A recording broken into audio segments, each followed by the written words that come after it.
Karkulka a žila doma se svojí maminkou. Ale Karkulka to dodávalo pořád čas na mobilu a hraní her. Takže její normální den byl koukání se na mobil. Karkulko! Mami, počkej, ještě hraju s holkama Roblox. Karkulko, pojď sem, nebo ti vypnu myšinu. Co je? Babička má narozeniny. Ne, pardon. Bábrle má narozeniny. Chci, aby si přinesla koši krumu a bábovky. Potřebuje to. Tak jdi za ní a dej to. Osobně, než jej to pošleš poštou. No, tak čau. A nezapomeň, nechoď lesem. Jasně. Choď kolem.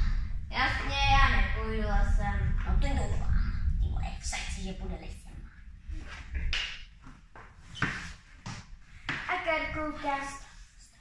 A Karkulka neposlechla maminku.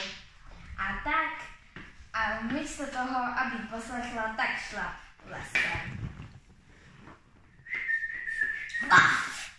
Já jsem strašidelný vlk. Jo, A chci se ti, Karkulko, zeptat, co to nesíš v tom košíku a kam pak jdeš? Za prvé, ty znáš moje jméno, a za druhé, ty znáš to pořekadlo Baflek? Máš na zadku flek? Co to kurva povídáš? Tefuk, vyfotím se s tebou, abych měla nějaký selfiečko na Instagram. To děláš, ty jsi žádný kočnej, to je Neboj to bolet. Díky moc. Karkulko, počkej, kam jdeš? Jdu k babičce, má dneska narozeniny. A kde bydlí? Pičím 180, Bobečkova 7. O, děkuji, tak ahoj. A Karkulka šla dál. Ale Karkulka se zastavila a začala si telefonovat se svojí kámoškou. A zdržela se o 2 hodiny. A Mezi tím s vlkem. Tak, to nejpičí na 118. Babička leží v posteli a vlk už se blíží k jejímu domečku. Pičín 180, Bobičková. Ano, jsem to správně. Doufám. FBI, opená, otevřete! Karkulko, ty jsi ty. Tak pojďte, pojď. A vlk šel dál. Ahoj, bábrdu. Počkat. Ty jsi jednočka. Toho jsi všimla teď? Furt ta bábrla byla teda sváhnatá. Teda tlustá, že jsem to už sežral, tak teďka musím počkat na tu Karkulku, abych ji mohl sežrat a doufám, že nebude moc kostivá. Budu tlustý. A vlk si lehnul a vzal si babiččin čepeček a brýle. Které ještě předtím stihl vyblejt. A Po 2 hodinách se Karkulka konečně dobrouzdala s mobilem, košíkem rumu a bábovkou a kytičkami k babiččinému domku. FBI, operát! Karkulko, to jsi ty? Pojď dál, je odemčeno. no, děkuji ti, Bobby. Potom se Karkulka dostala dovnitř a začala se vyptávat. Babi, proč máš tak velké oči? No, už já jsem ti to neříkala. Jo, když je vlastně dorezala před pár vteřinama, promiň. Jo, nemůžu najít brýle. Neviděla jsi náhodou někde? Ne. Škoda. A proč máš tak velký nos? No. Neboj se, čuchat čipsy na dnešní party večer nemusíš, už jsem je koupila. Jo, to není k tomu.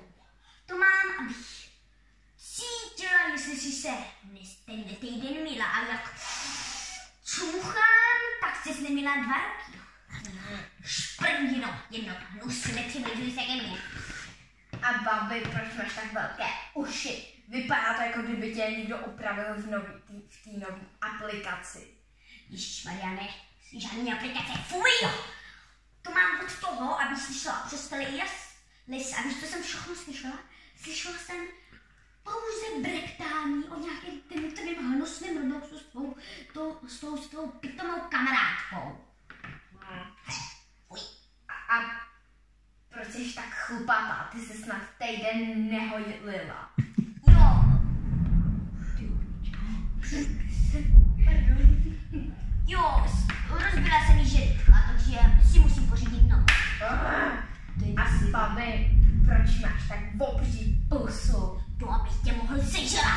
Počkej, babi zastav. A proč máš tak velké zuby? Ty jsi fakt tuplá, jsi blbá z toho dobu, už jste ti to říkala. Tu mám k tomu, abych tě líp rozžvěkala, víš, protože ty tvoje kosti by mě mohly udusit. Víš? Můžu pokračovat? Jo.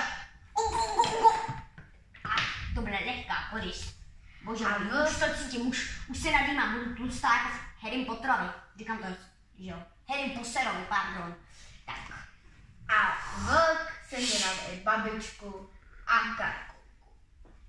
A potom třeba po 2 hodinách šel okolo myslivec a říkal si, tyjo, ta babička dneska nějak chrape. Ona tu zase včera večer pouštěla nějaký ten horor. Ale půjdi zkontrolovat. Nikdo neutvírá, takže ty dveře vykopnu. A myslivec se dostal dovnitř. A začal říkat, tu není babička, ty je vlk, a on je nějaký tlustý, hele. Počkat, on není tlustý, on je těhotnej. Radši mu s tím poradem, rychle pospíším a pomůžu mu s tím. A vlk a myslivec vytáhl svoji šabli, rozřízl mu břicho a vytáhl z něho babičku a Karkulku. Ještě a potom měl štěstí, že se myslivec ve školce naučil královský řez. Císařský. Císařský. A potom najednou se začali všichni říkat, že jim je líto, že zrovna musel mít císařský řez. A potom se všichni schovali. Karkulka se schovala pod stůl, babička se schovala do skříně a myslivec se schoval pod postel. Ale ještě než se schovali, tak vyspali vlkovi břicho. A to kamení. A pak mu to zašili. A po chvilce Ježišmarja, už to normálně skončilo? Pane bože, víc jsem to říkal, budu tlustej. Bože můj, že jsem je sežral, jsem byl takovej debil. No, mám žízeň, se napít. Já mám takový pocit, že budu mít 1000 čerta. A potom, když se šel napít, tak si myslivec řekl, že zavolá nějakou porodnici. A aby poslali sanitku. A potom na něj vybavili. Tak jako kdo? No vy budete prý mít 1000 čerta, tak pojďte, my vám pomůžeme. Pojďte. A potom se vrátil myslivec, Karkulka a babička se vrátili do chaloupky. A dali si tam ten rum a bábovku, Kterou přinesla Karkulka. Ale problém byl, že Karkulka úplně zapomněla, že to nebyl jablečný džus, ale takže vypila celou druhou flašku, kterou tam měli. A potom se brouzdala domů lesem. Chcete vidět, jak to vypadalo? Tak potom dobře. ukážeme ukázky, jak to vypadalo u ní doma. A doma a v lese. Ty vole, to nebyl jablečný džus, to byla hanácká matka snad. To nic musí být domů. Hele, to měli 3 džusy, jo, jak ti zabil prostě.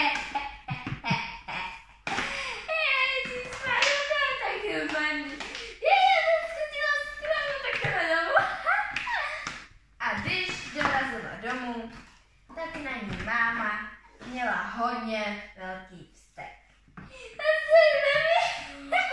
Karolíno, pojď sem! Mámo, to znamená, že to byla zkamatka, ne? Ty krávu jedno, ty si vypila 2 flašky rumu, ty idioty, to bylo pro babičku, ne pro tebe. Lej z toho Robloxu, zabavím ti mobil, televizi, všechno, nebudeš mít vůbec nic. Počkej, jsme těho jablka. Vyhodím to z okna, to ti přidám. Máte potkali jsme těhotnýho vlka. Co? Je to vážně on? Vy jste potkali mňu tu vlka? Jo, a může být život